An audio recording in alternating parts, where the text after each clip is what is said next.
Man, I love a good story. For some reason, it took me a long time to figure out that was really what I loved about journalism, was storytelling. And then I realized that it was true of most of my colleagues. We all love to tell a good story. Some people are better at it than others, and just a rare few are as gifted at it as Steve Garagiola. Kind of ironic that in wanting to look back at this vital and rich chapter of the history of Local 4, we don't have Steve to help us tell the story.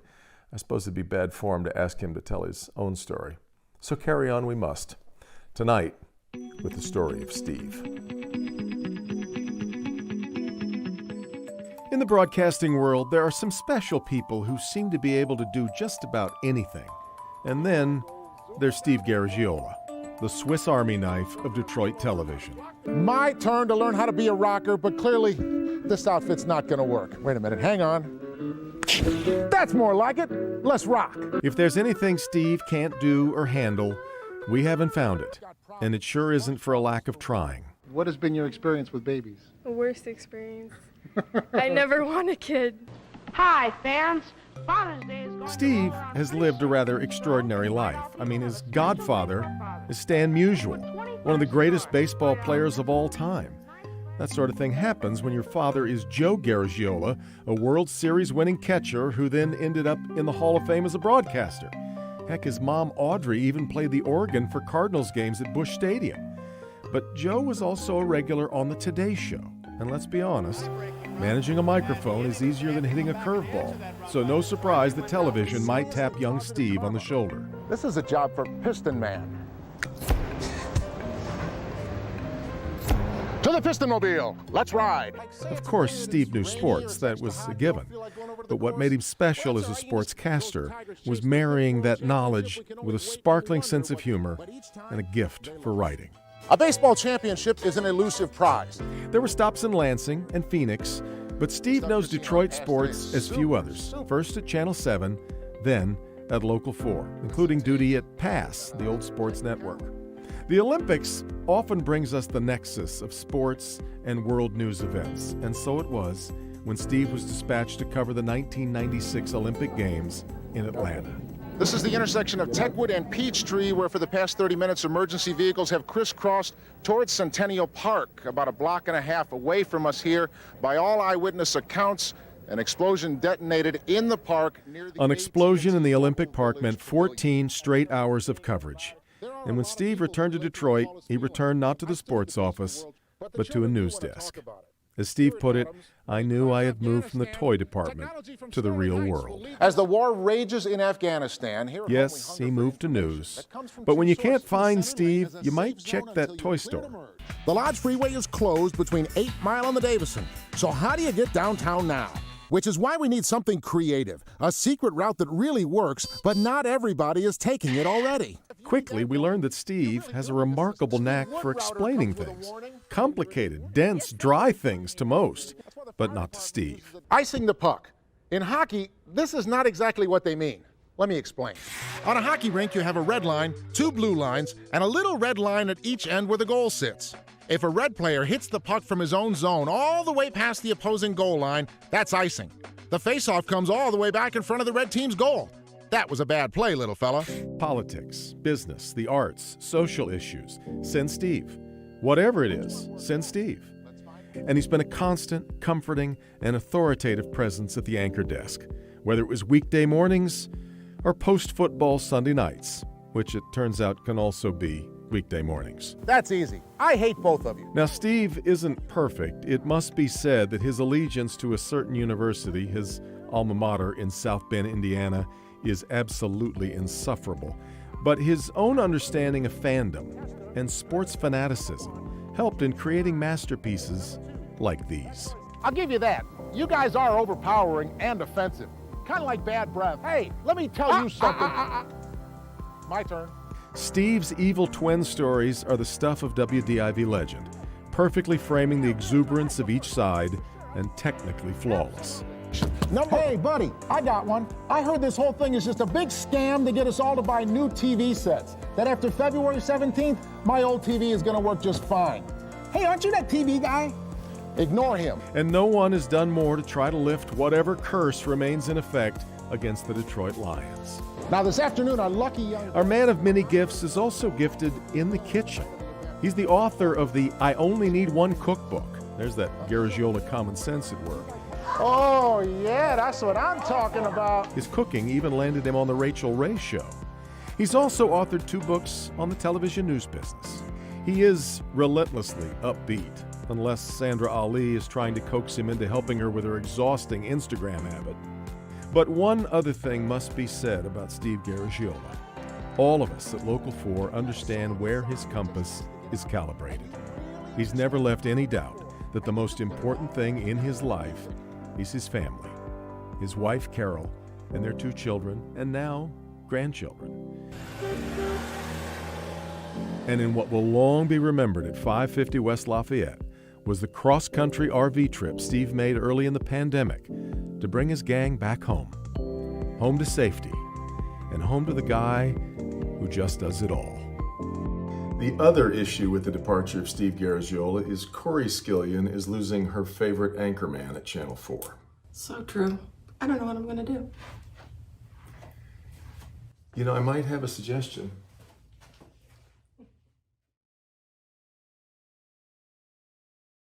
I have so many favorite moments of Steve's, but I have to say, what takes the cake is Steve is always organizing station potlucks. And one day he organized one of our potlucks here on the weekend, and he signed up to make a cake. And we thought, you know, he'd walk in with any old cake. And instead, Steve walked in with this massive cake in the shape of a football field that he had recreated, and he covered this cake in homemade chocolate fondant. It had footballs on it and goalposts, and it may have even had little players in the cake. And we were all absolutely blown away. But that is classic Steve. Favorite moment with Steve, definitely commercial breaks. I would be telling him this story and he would always just start making me laugh. He would be rolling his eyes at me, making fun of me, but somehow whatever I brought to him, he always seemed to calm me down, give me a little bit of perspective. And he literally, after our morning show and off the air, would put on his chef attire and cook made-to-order omelets for us. It was one of the most awesome things, and I really miss that. Haven't had a co-anchor that's done that since.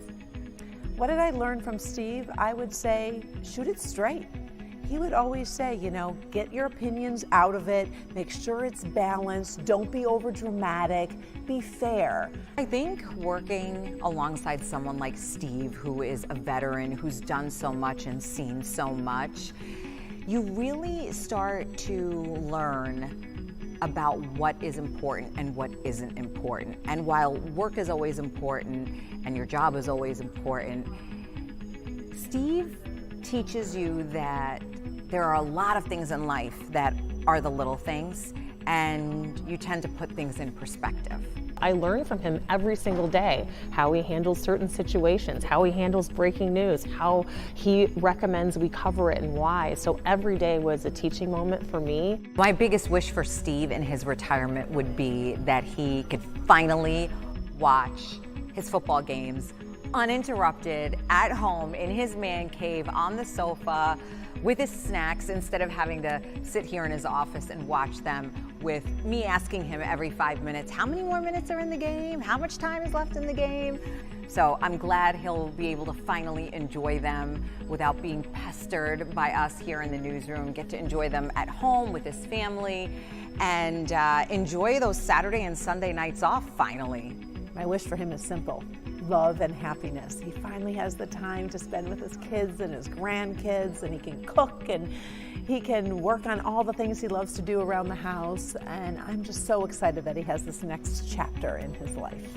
My wish for Steve is that he just has a very long, fun, rewarding retirement, that he gets to have great fun times with his kids and his grandkids and his wife. He makes amazing memories, and he does absolutely any and everything that he's ever wanted to do.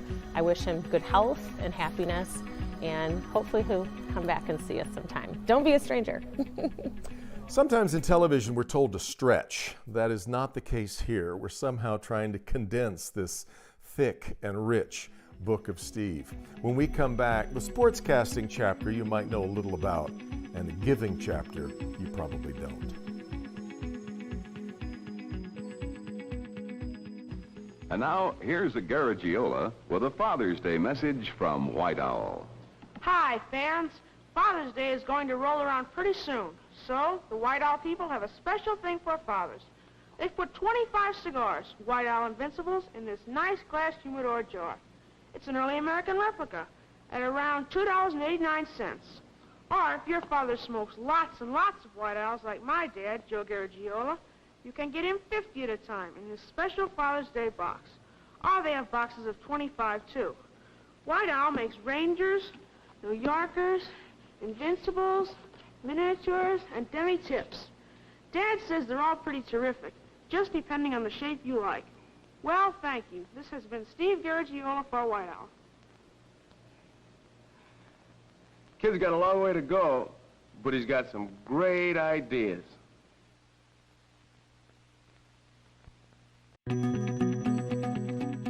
Stevie G, we are going to miss you so much, and I just want to take this time to say thank you. You were one of the very first people that I anchored with when I started my career here at Local 4. You were so kind to me then and have continued to be the same person you were the first day that I met you. So I thank you for that, and I just wish you all the best in this next chapter of your life. Spend lots and lots of time with your beautiful wife and your 3 lovely grandchildren. And I guess watching Notre Dame football, too. We'll miss you. Stevie G, congratulations on an incredible career. Whether you're on the anchor desk or out here in Detroit covering hard news or bringing us a light feature every year like you do with the Michigan State rivalry, the one thing that I know for sure is that the viewers at home, they're going to miss your storytelling. The one thing that they may not know, that we all know, though, that's really important, is that you're just a great guy, and we will certainly miss you every day at WDIV. But I wish you the best of luck moving forward, and I'm excited as you begin this new chapter in your life. Good luck, Stevie G. Part of the show where I'm supposed to interview Steve Garagiola, but as you noticed, his right arm is incapacitated. You had rotator cuff surgery, correct? Yes, Bernie, I decided that as a gift for my retirement, I would give myself rotator cuff surgery. And it was very generous of me. And in fact, in about 5 months, I'm going to give myself rotator cuff surgery on this one as well. So it's a lot of laughs right now. But I can't remember where you and I first met, but for some reason, I do remember you in LA when the Pistons, or in Boston, when the Pistons played the Celtics and lost in that series and stuff there and in LA.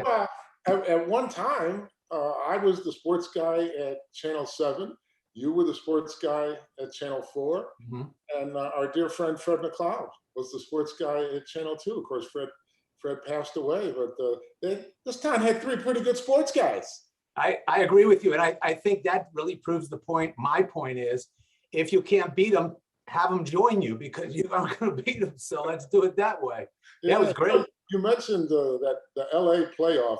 And I was going to say at one point in this, I've been jealous of you for many years, because when I made the crossover to news, obviously I didn't cover sports the same way. So the only championship I've been close to, like being in the stadium, being in the arena, being near the locker room for the celebration, was the '84 World Series. Yep. And every time there was a great championship, Bernie is in the stadium, in the locker room. Steve is outside interviewing fans. Don't get me wrong, I love the fans, but I was never in the arena to celebrate a championship. And I thought, oh, that Bernie, he gets to do all these things. I bet you guys can't hear a word we're saying here. Oh, we can. Go ahead. We're at the stadium, and it's a party. 2 points to that. The champagne is still crusted in my hair somewhere, which is why it never moves. And number 2, that's the reason I think all these teams won championship, was they finally moved you into news and that curse was gone. Changed the karma. Yeah. The closest I came is one of those series you mentioned. In '88, Pistons are playing the Lakers. I was out in LA. Yep. The game that Isaiah went crazy, scored like whatever he had, I don't know, 40, 50 points, and he sprained his ankle in the 3rd quarter. I don't know if you remember that. He kept playing. So we're up in the top of the LA Forum. Pistons have the lead. They're leading in the series. If they win this game, they're going to win the NBA championship. I am finally going to get to be in the locker room for a championship. There's like 3 minutes to go in the game. They say, all right, all you media guys, we got to go downstairs now. So we're in the tunnels behind, and we have this big roar goes up. And he said, what happened? What happened? Oh, Kareem did something. Lakers are down by 4. We go down another level, big roar. What happened? What happened? Oh, Worthy just did something. Got to pass him back. They're down by 2. We get all the way down to the bottom of the arena, just outside the Pistons locker room. Now there are a couple seconds to go. These 3 guys come, boom, the doors slam open. They come flying out of the Pistons locker room, pushing 3 big wagons full of iced champagne to get it out of the locker room because they had lost the lead and they were not going to win that game and win the championship. They did lose the game. They went on to lose the series, and I still never got to be part of a championship celebration. What's in store for you next?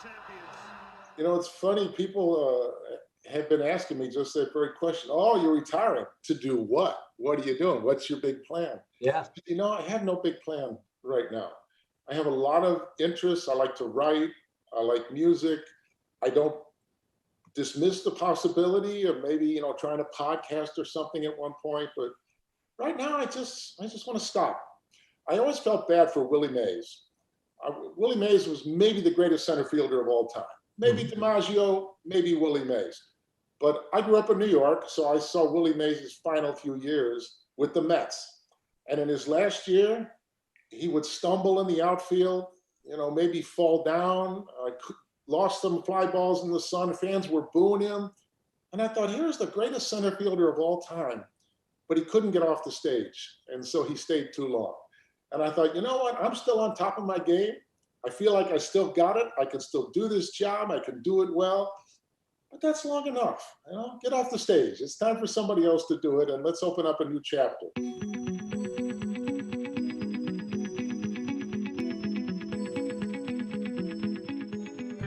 Steve Garagiola is not a flashy guy. Don't even get him started on social media. He'd rather not post, thank you very much. Which means you may not know what Steve has done quietly, out of the spotlight, for years to help his community.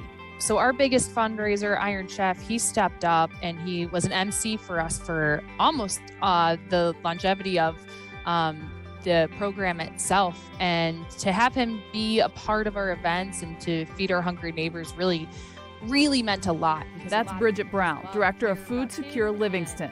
She says the organization can't help feed hungry people without advocates, and Steve was one of their biggest for nearly 20 years.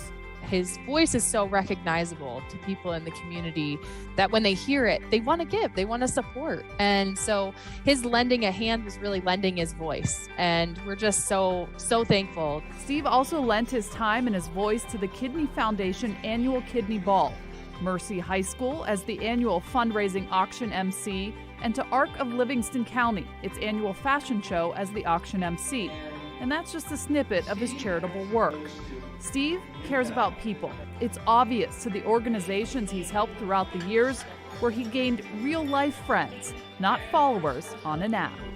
Literally hundreds of thousands of meals that were provided because he worked with us. He was a member of our family. You know, Steve has always been so dedicated to what he does, and yet that dedication to his job doesn't compare at all, and I mean this in the most complimentary way, to one other really big commitment in his life. That part of the story of Steve when we return.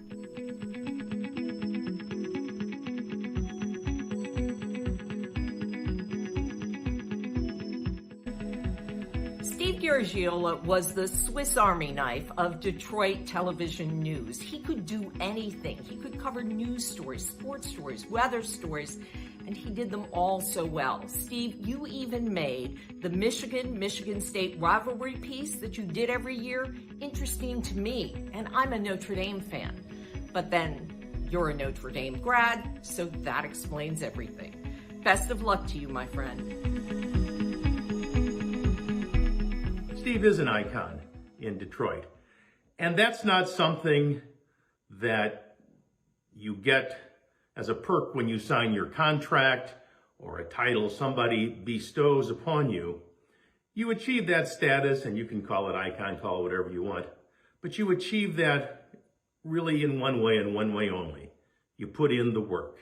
There's the Steve Garagiola you see on TV, the news guy who's been broadcasting for more than 40 years. But as hard as he's worked in television, he's been even busier at home. He loves his family. We all know character counts. What's made Steve such a beloved part of our local Floor family here at work is the same reason he's cherished at home. As a husband, he cracks me up. The stuff that comes out of his brain is just ridiculous. Funny is like breathing in our family, and he is the leader of that parade. And a dad. He attended every possible piano recital, dance recital, swim meet, sporting events that his schedule would allow. A lot of times he had a hard time staying awake because he had worked the night newscasts or the morning newscasts, but he showed up. To really understand the story of Steve, the family guy, you have to go all the way back to the beginning. A lot of people know about his early childhood. Born in St. Louis, the son of a very famous dad, he moved to New York as a child. But how did he end up in Michigan? That's where Carol comes in.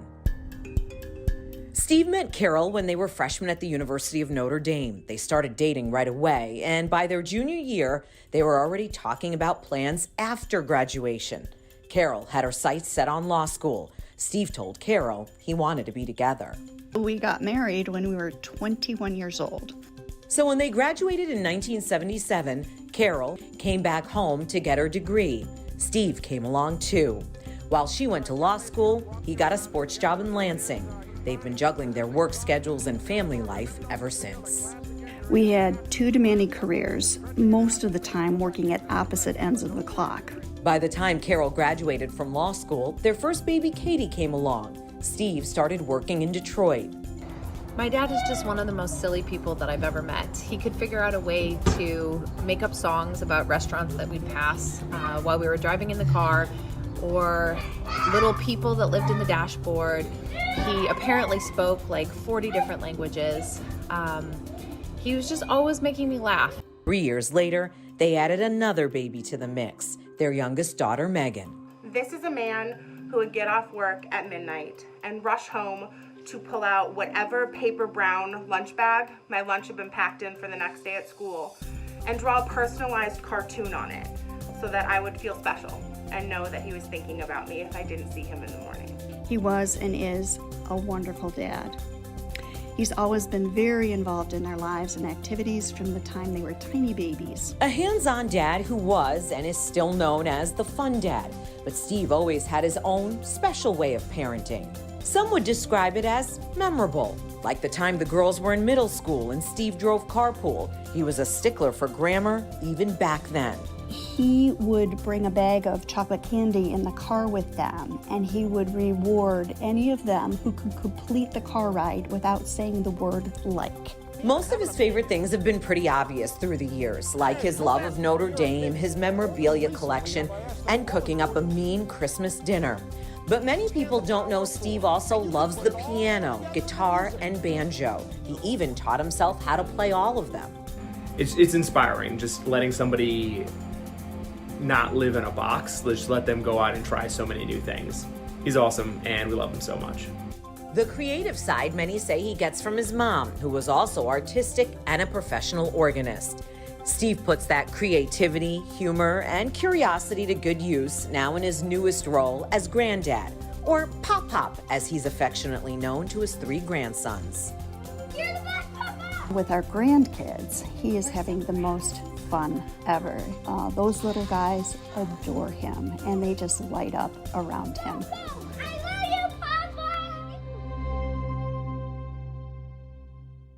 Well, what a beautiful family, and what a beautiful family man.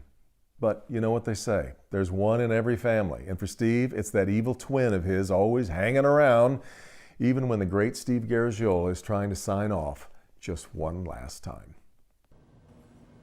Those stories were a lot of fun to do, weren't they? No.